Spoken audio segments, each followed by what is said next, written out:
Hey going everyone, my name is Aaron and welcome to the Living Classroom Project.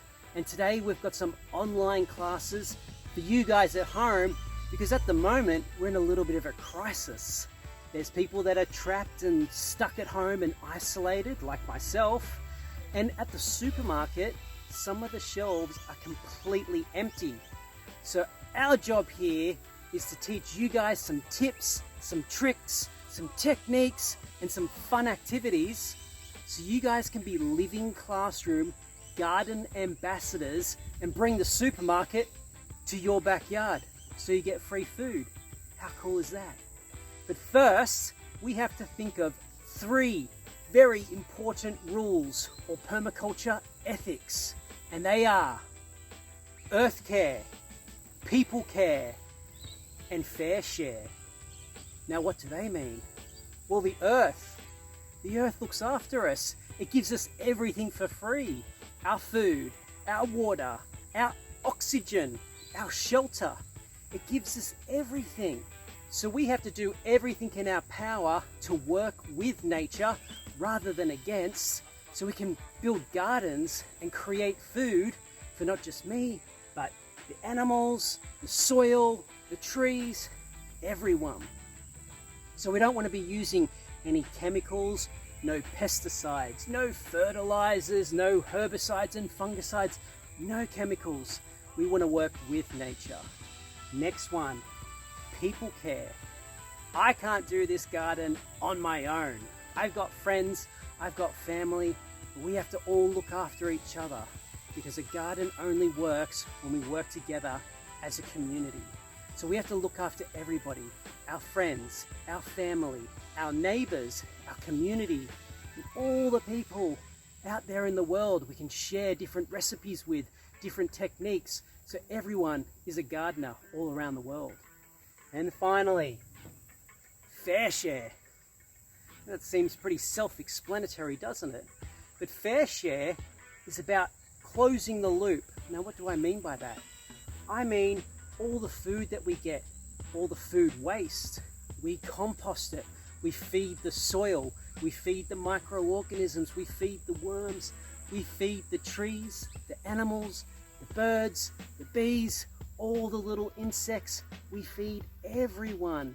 All this food isn't just for us, but it's for the earth care and the people care at the same time. So they're the 3 important ethics that we always want to remember: earth care, people care, and fair share. So now that you've got those permaculture ethics to be a garden ambassador, let's go check out lesson number 1.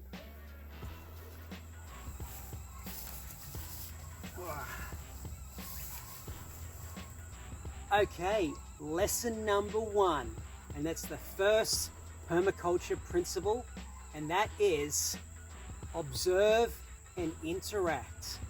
Because we want to build a garden that's completely connected to all of the elements within nature, from the soil to the worms to the microorganisms to the plants to the trees to the animals, the birds, the bees, the pests, the pollinators.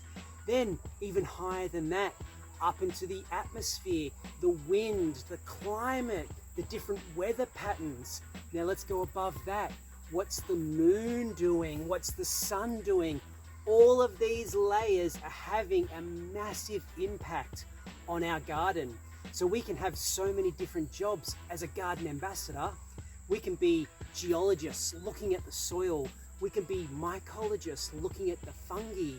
We can be biologists looking at all the different plants. Climatologists looking at everything in the atmosphere.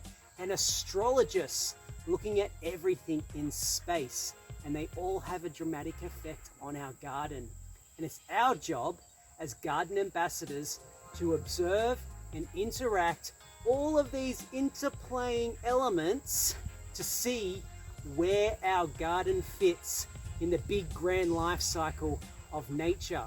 So your first garden ambassador challenge is to draw your garden from the front fence to the back fence and everything in between, because that's going to be the map that we can start to place all of these elements so we can create an awesome garden.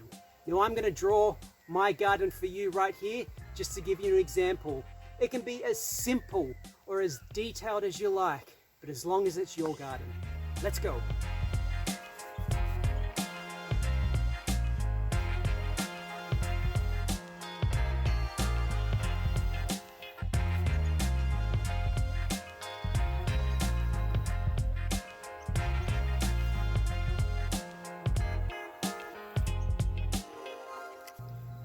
Well, there you have it. There's my drawing of my house and my garden. You can tell I'm not the best drawer, but I'm sure your drawing at your place is much better than mine. But it'll do for now, won't it? Yes. So, what's the first element that we want to find? Well, the first element that we want to find is the sun. That big ball of lava and gas that's floating in the air and feeding all of our plants through photosynthesis. Now what's that? I want you to do a little bit of homework and try and find out. So, how do we find out where the sun is on our map? You can tell that this is taken from above, like I was a bird flying over the top of the property. So it's from a bird's eye view. Now what I want to find out is, where does the sun rise and where does the sun set?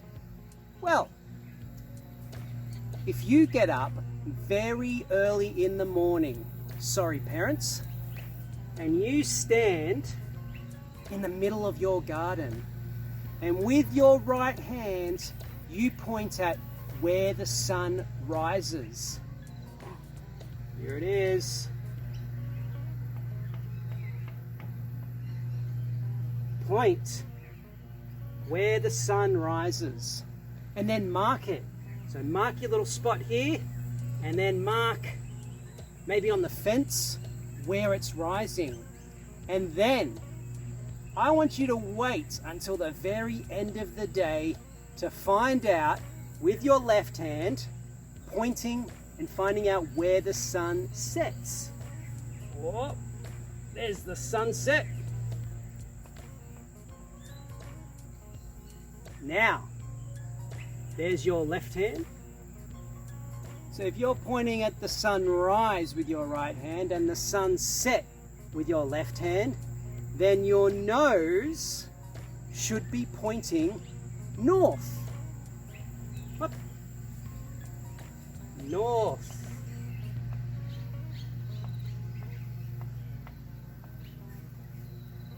Now if that's north, then this must be east. And if that's east, then that must be west. Oh. Now we've got a little song for this section, and it goes like this. Rises in the east, sets in the west. Planting for the north is where food grows best. So all of the spots in our garden that get the most sun, usually in the north, we want to put a vegetable garden there. But while we're waiting for that sun to go from east to west, we want to find out the next element. So your next Living Classroom Garden Ambassador Challenge for this lesson is to find out about the soil. So the soil on your property is a living, breathing organism that is like the digestive system, the stomach for the forest. It chews up all the leaves and all the sticks, breaks it down into these tiny little pieces, and then feeds it to the trees, who then give off more flowers, more leaves, more fruit, which then drops to the soil. And guess what? The cycle starts again and again and again and again.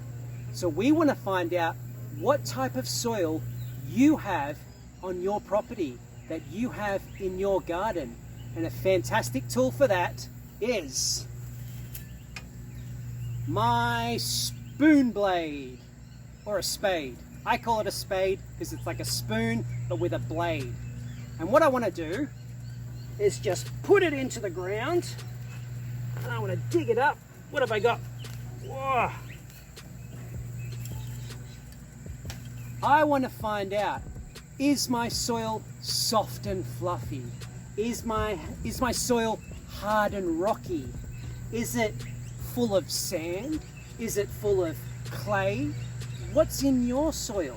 So I want you to get a little spoon blade and have a little dig, just in a little hole, to find out what type of soil you've got. I'll give you a few moments to give it a try. Okay, what did you find? I found that mine has a lot of clay, but it's very crumbly. So I'm thinking that's pretty good. You see that? It's actually quite nice soil. So I want you garden ambassadors at home to write down in your book what type of soil you've got. And mine is, well, I'll put it down here. It's a bit clay, but it's also crumbly.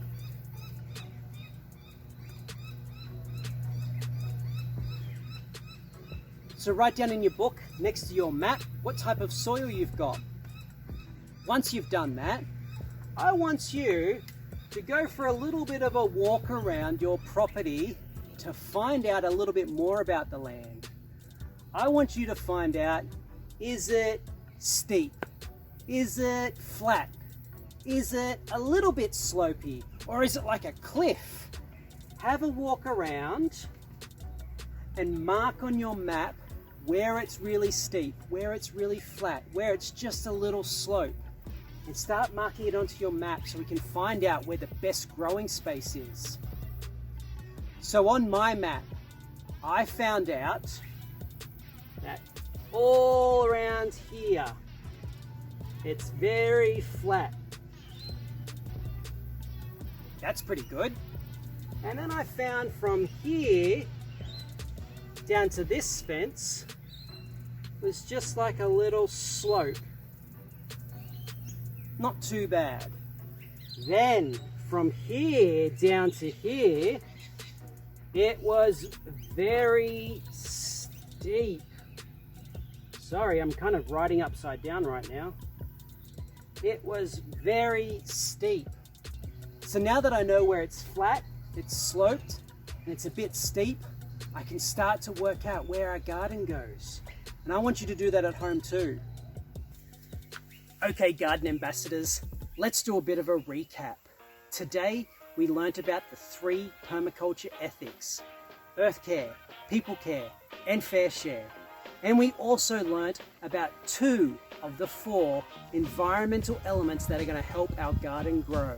And they are the sun and the land. So your homework is to draw a map of your garden from front fence to the back fence and everything in between.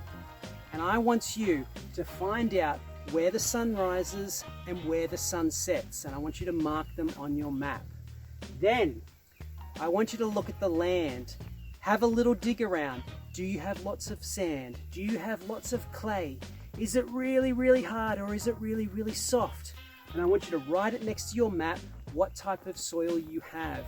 And then finally, having a walk around your garden and marking on the map where it's really steep, where it's really flat, where it's just a little bit sloped. And we're going to start to build a picture, a master plan of our garden to be able to put the perfect vegetable garden in there, starting your very own supermarket produce section. So I can't wait to see you guys next lesson, because next lesson we're looking at the final 2 elements, water and wind. I can't wait to see you. See you later.